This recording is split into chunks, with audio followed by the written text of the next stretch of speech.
Know why you're going to the fair. Any reason for being there is a good reason, but it's quite noisy and full on in there, so get clear and calm in yourself about what it is you're going in there to do.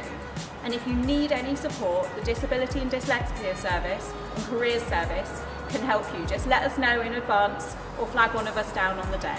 Plan who you're going to talk to. It's a room full of employers and full of students. You're all in the same boat, so put yourself a step ahead. Download the Careers Fair app and take a moment to make an action plan of who you're going to go and talk to. Prepare how you're going to introduce yourself. The employers on the stands are pros at this. All you have to do is start the conversation.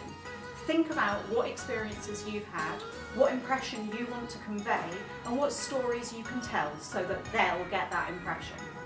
Ask the employers questions. Think about things you could find out about them. Don't ask them something that's obviously on the homepage of their website. Think about something more. And remember, this is your opportunity to get to know them.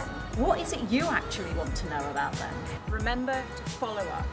Note down the name and contact details of the employers you speak to at the fair and send them an email or connect with them on LinkedIn afterwards. And remember, in an application, you can mention something that they said. We know the idea of approaching and talking to employers can be intimidating, so why not use our Careers Fair as a safe opportunity to start honing your networking skills. At this fair, the employers are there for one thing only, and that's to talk to students like you. And if there's anything you want to check in about before or after the fair, just come find the Careers Consultants here at the Careers Service.